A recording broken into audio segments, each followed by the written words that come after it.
All right, good morning. We want to welcome you to Daybreak Plus at 9 a.m. This is what we call the Handsome Show. Yes. But we're lacking some handsome this morning. Hey, we're not on television. Are we on television? How are people watching this? We're just in their phones and stuff? Yeah, yes, exactly right. We're streaming. Streaming? A couple of old guys streaming. This should be an entertaining 15 minutes. The internet, it's just a fad. Well, actually, we're bringing you the most up-to-date news and a little bit of laughs along the way. But I woke up this morning and pea soup. I was, I drive right along the river, and it was like, well, the clouds at ground level. Oh, yeah. And it's been like that all morning. It's been like misty. It's been like Niagara Falls without the view. There it is. Look at our beautiful fair city right now. And again, temperature-wise, not very exciting today. The action really picks up later on today. As you see, I'm going to get out of your way. I'm going to get out of your way so you can see 30s. That. There you go. And now it's just me. Now it's the Handsome Show. All right, here's what we're looking at. Of course, the big thing is what's happening tomorrow. When does it start? When's it going to come to my house? If I have to drive through the South Towns, what do I need to know? So let's go through the forecast. And this is this was all organized by Patrick Hammer. I'm using his graphics. I'm using his sequence, so you could blame him. I'm just kidding.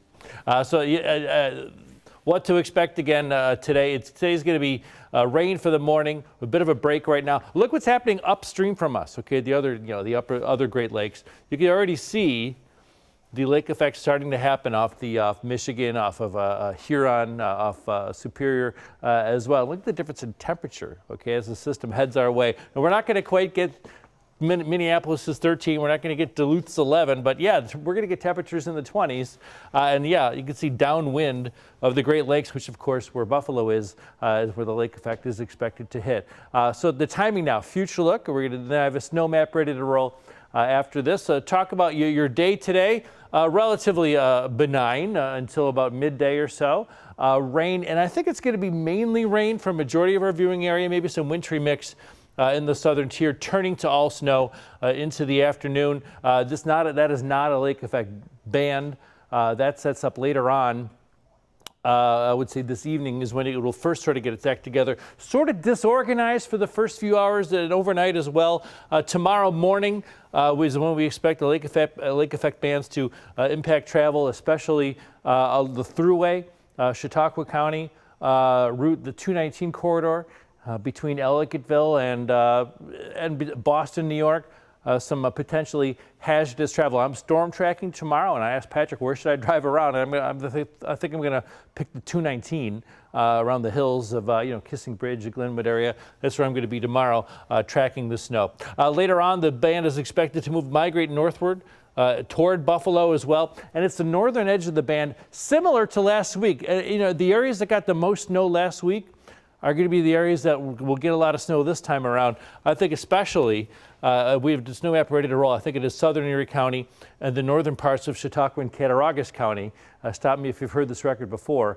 That'll end up with the most snow. So again, in terms of totals, we're talking about 1.5 feet to 2 feet, maybe 2.5 feet of snow in the hills of Colden, Glenwood, Springville area, across Zoar Valley, and then talking Perrysburg as well, and then Cassadaga, et cetera, the Chautauqua Ridge, and the northern parts of Chautauqua County as well. So, we're going to be monitoring this. We'll be storm tracking tomorrow, but again, potentially hazardous travel tomorrow morning and tomorrow afternoon.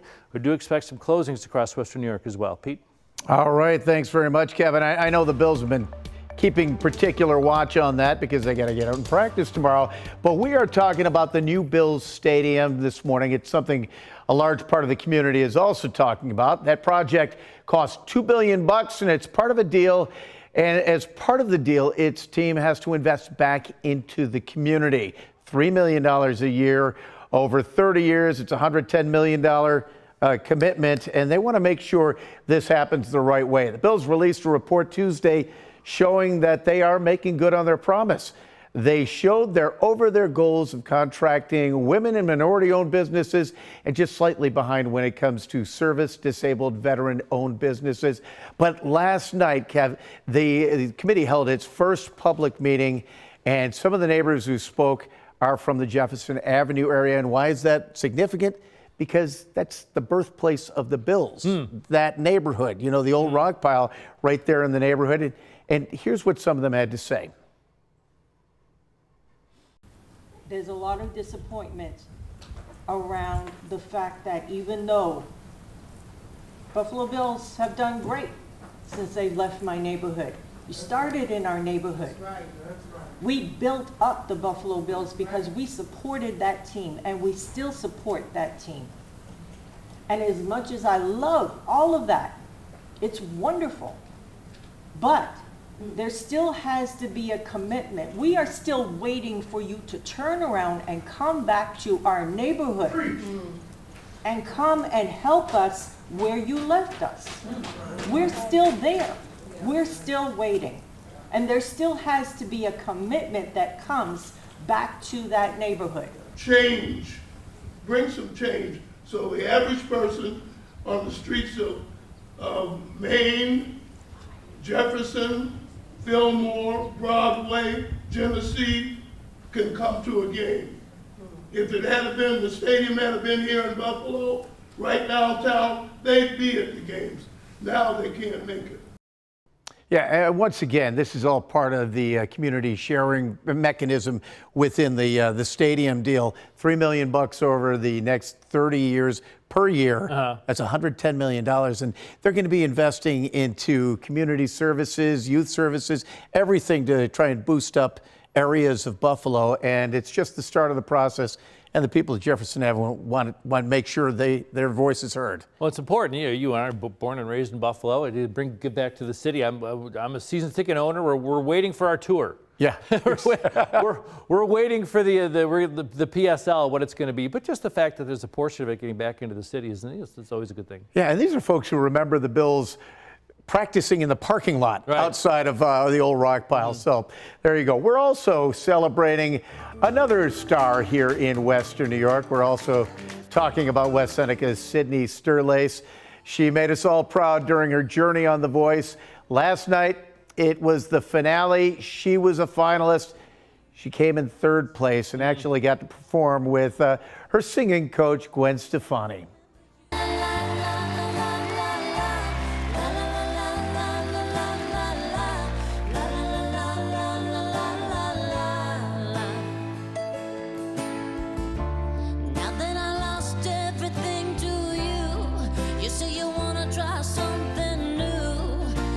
Breaking my heart to leave it. Baby, I'm grieving.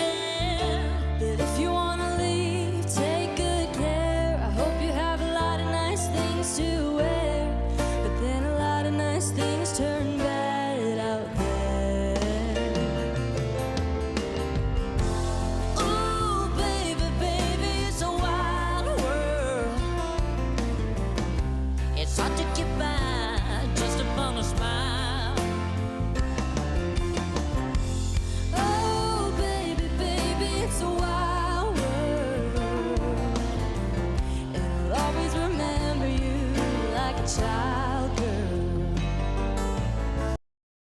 She's a better voice. She's a better pure singer than Gwen Stefani. Yeah. I mean, with all due respect to Gwen Stefani, who was a pop music icon, what's Gwen going to teach Sydney when Sydney's a better natural talent? And I love that they went old school with the Cat Stevens. And did you see the bass player? He looked like Paul Schaefer. Oh no, I didn't. From David Letterman's band, you know.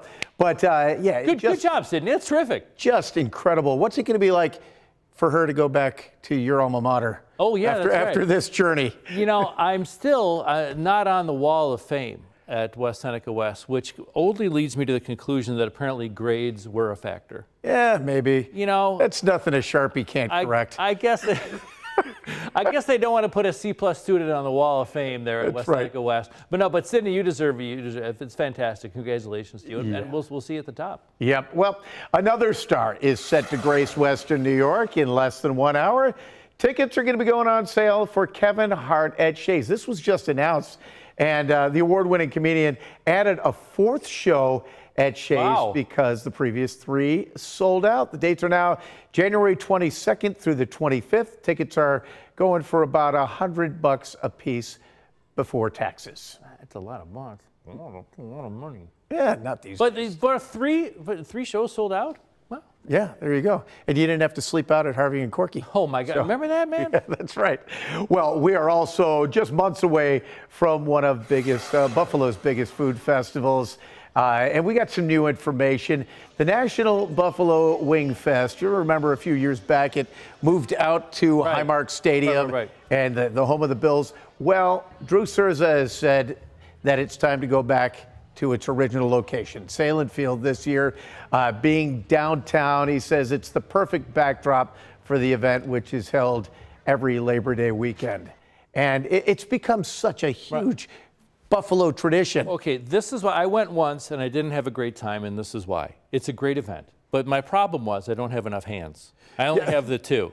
That's a good point. Because That's a good you point. got a drink, and you got your wings, and you have a toddler, and then how many I need enough. So now there's an invention now. I guess there's a cup. You hold your cup, and the cup will hold your wings. Do you know what I'm talking about? Oh, yeah. So that's like a new thing that apparently whoever deserves a Nobel Prize. Yeah, but still, eating chicken wings is a two-hand sport. It's a two-hand sport, and then I need a hand for the napkins and for the kid and for the drink and for that and for my kids' drink and everything like that. So yeah, a place to One of those hard hats. you're right. There you go. There's an idea man right there. There you go. But looking forward to it. So yeah, I know they have a new system now to handling all that stuff, and I'm glad they're back in the Buff. All right, beer and wings will put a smile on your face. Now we're going to take it off. The Buffalo Sabres, they're trying to snap out of that 7-game losing streak with 6 of those losses coming right here at home. Yeah, a different tone on There's No Place Like Home. They'll have a decent chance tonight, though. The Rangers are coming to town. They've only won 2 of their last 10 games. The puck drop tonight, 7 o'clock at KeyBank Center. And kind of the good news is you can get a bargain. Sure. Tickets are as cheap as we've seen them on the secondary market this season. This is a look at StubHub. Maximum price about $50 a ticket, and that's going in, the nice seats, $15-16 for the 300s. Now, Take the kid, get us some popcorn, get us some. Yeah. Exactly right. Okay, so there's something called the Patrick Ewing principle. And the Patrick Ewing was a basketball player for the New York Knicks. And he was by far the best player on the team. Yep. But for some reason, when he got hurt, the team had a better record. There was something, and the theory is maybe instead of just all the players looking to Patrick Ewing, they sort of look within themselves and they try harder. The chemistry's a little bit better without the superstar in the lineup. I see where you're going. So Tage Thompson, who's probably the best forward on the team, the team had a better record without their best player. Right. Is it possible? And this is me just making stuff up. And you're the hockey guru. Do you think is the chemistry better without the superstar there? It's possible, but also I've heard a lot of the guys talk about, you go out west, you're away from home, you're away from the pressure, and you come back here. I was at the game the other night, and they got the lead, and it was almost like they were trying to sit on the lead for 2 periods. No one wanted to possess the puck. They're just dump it in and then regroup coming back. So it's frustrating to watch right now, but if anyone can turn around a team that's got, I would say, a team of no superstars. Right. You think about the 90s and the team Lindy Ruff had back then. Right. No real superstars other than Dominik Hasek. Right. And he was able to get them to win. So hopefully how it's do you work just through it. Just one shift at a time. I mean, what cliche? I mean, yeah, the time's past for cliches. Just go out and do it. All right. Well, at least the Bills it's give December. The Bills give us something to celebrate. Bills cornerback. This is Jamarcus Ingram. Yeah. He launched his first book. It's called The Little Player That Could. What's even cooler, his teammate Deion Dawkins drove around his sleigh yesterday with presents and treats and delivered them to 4 different places in Western New York. And one of those presents included a copy of Ingram's new book. So congratulations. A couple of Buffalo Bills giving back to the community. That's awesome. And he's a UB grad, too. Didn't Ingram went to UB? Yeah, absolutely. Fantastic. From the Bulls to the Bills. Yeah, and now it's great. Christmas cheer. Big game this weekend. Yes, indeed. So is this going to be on TV? Is this? Yeah, don't worry. We'll record it again. 24 hours from now, it's going to be a much different story. Join us tomorrow morning on Daybreak as the weather starts to kick in. Have a great day, everyone. Thanks for joining us.